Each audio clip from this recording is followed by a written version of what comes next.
Hello বন্ধুরা, আগের ভিডিওতে আরফাতুন নিসা কমেন্ট করেছিল লাউ চিংড়ির রেসিপি দিতে। আজকে আমি লাউ চিংড়ির রেসিপি বানিয়েছি। বাই দ্য ওয়ে, আমি সাদিকা, আপনারা দেখছেন কলকাতা কিচেন। চলুন শুরু করা যাক।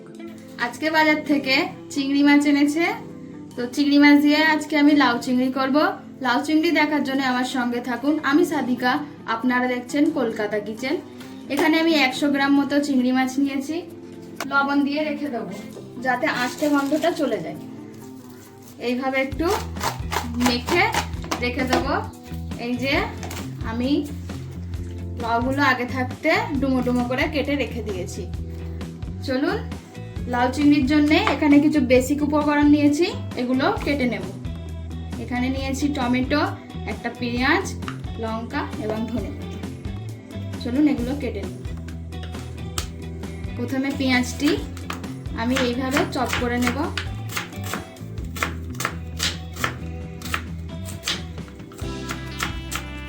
আমার এখানে কাটা হয়ে গেছে। এবার আমি মাছটা ধুয়ে আসি। আমার চিংড়ি মাছ ধোয়া হয়ে গেছে।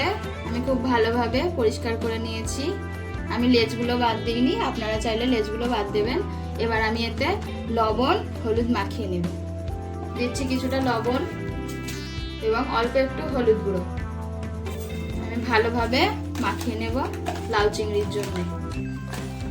আপনারা কে কে লাউ চিংড়ি খেতে পছন্দ করেন কমেন্টে জানাবেন।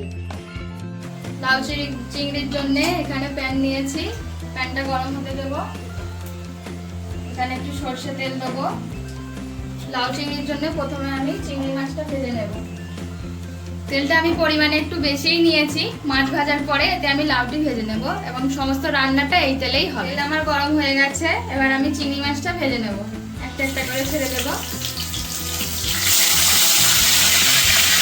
সাবধানে মাছটি দেবেন যাতে তেল না গায়ে ছিটে। মাছটা দিয়ে আমি একটু নেড়ে করে নেব।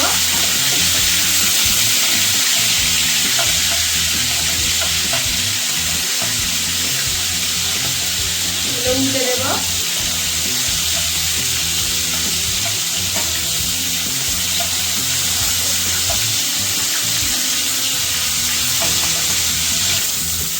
চিংড়ি মাছটা একটা সাইড ভাজা হয়ে গেছে, পাল্টিয়ে আরেকটা সাইড ভেজে নেব। এরকম লাল লাল করে আপনারাও ভেজে নেবেন।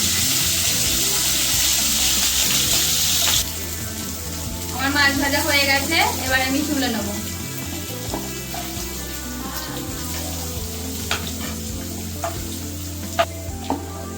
আমি সব তুলে নিয়েছি। এই তেলেই আমি লাউ ভেজে নেব।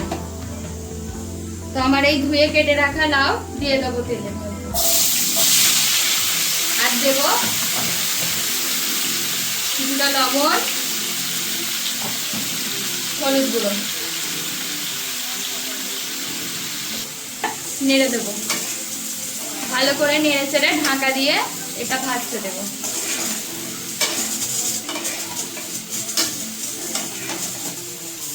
ভালোভাবে নেড়ে চেড়ে আমি এবার এটা চাপা দিয়ে ভাজতে দেবো। একবার দেখে নেব লাউ চিংড়িটা, একবার নেড়ে চেড়ে দেবো। তো লাউ দিয়েছি ভাজার জন্য, লাউ থেকে জল বার হয়। তো এই যে জল বাড়তে শুরু হয়ে গেছে আমার, এই জলেই লাউ সেদ্ধ হয়ে যাবে। আমি রান্নায় এক্সট্রা কোনো জল ব্যবহার করব না। তো এটা নেড়ে চেড়ে আর একটু হতে দেব। আমি চাপাটা খুলে দেখে নিই হয়ে গেছে কিনা। তো এই যে আমার ভাজা হয়ে এসছে, এবার আমি এটা তুলবো। এক বন্ধু রেকমেন্ডে একজন কমেন্ট করেছিলেন যে লাউ চিংড়ির রেসিপি দিতে। তো আজকে তার কমেন্ট করে আমি রেসিপিটি দিলাম। আপনাদেরও কিছু রেসিপি দেখার থাকলে আমাকে কমেন্ট করে জানাতে পারেন। তো এটা আমি এবার তুলে নেব। এগুলো এবার তুলে নিচ্ছি।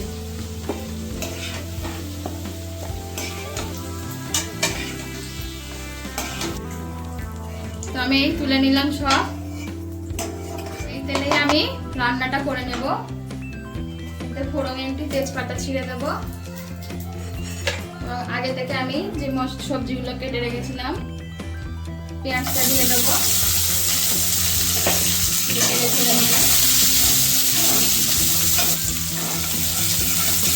সাথে কাঁচা লঙ্কা কুচি দেব।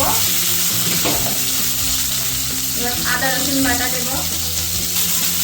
ভালোভাবে নেড়ে নেব।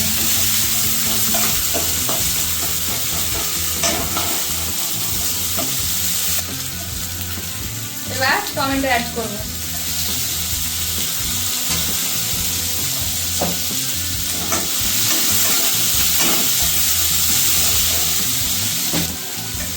টমেটো অ্যাড করে নেড়ে চেড়ে নিয়েছি। এবার কিছু শুকনো মশলা অ্যাড করব।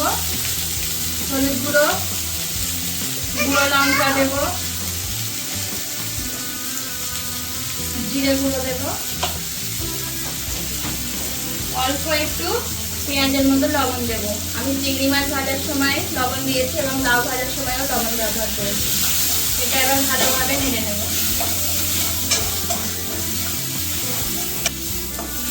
নেড়েছি, এবার একটু জল দিয়ে কষাতে দেব।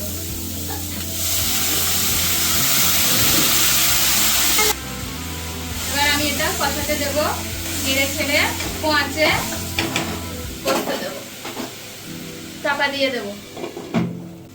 এবার আমরা ঢাকনাটা খুলে দেখে নেব কষানো কতদূর হলো। একবার নেড়ে ছেড়ে দেব। আমার প্রায় কষানো হয়ে এসছে, আরেকটু হতে দেব। এইগুলো বন্ধুরা এমন কষাবেন যাতে না গলে যায়, একটু থাকবে, মুখে লাগলে খেতে ভালো লাগবে। এবার আমি এতে লাউ অ্যাড করে দেব।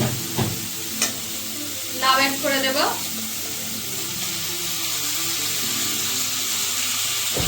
সঙ্গে চিংড়িগুলো অ্যাড করে দেবো। এবার আমি এটা নেড়ে ছেড়ে, আমার ভাজার সময় লাউ সিদ্ধ হয়ে গেছে, তো আমি এইভাবে নেড়ে ছেড়ে ধনেপাতা দিয়ে দেবো। আমার রান্না প্রায় শেষের দিকে। এই যে আমি নেড়ে ছেড়ে নিয়েছি খুব ভালোভাবে। এবার আমি উপর থেকে ধনেপাতা দিয়ে দেবো। এই সময় অবশ্যই লবণটি চেক করে নেবেন। আমার লবণ ঠিকই আছে, আমি আর দেবো না। এইভাবে একটু নেড়ে ছেড়ে নেব। এবার আমি এটা চাপা দিয়ে গ্যাস অফ করে নামিয়ে নেব। আমার রান্না হয়ে গেছে। এবার আমি ডিশ আউট করে দেখাবো কেমন হয়েছে, খেয়ে রিভিউ দেব। খেয়ে বলি কেমন হয়েছে। এইভাবে লাউ চিংড়ি বানিয়ে বন্ধুরা খেয়ে দেখবেন বাড়িতে, খুব ভালো লাগে।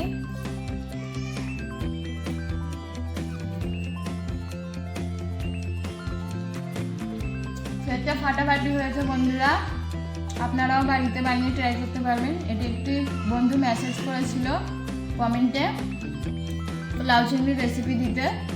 তো আপনাদেরও কিছু যদি রেসিপি দেখার থাকে আমাকে কমেন্টে জানাতে পারেন।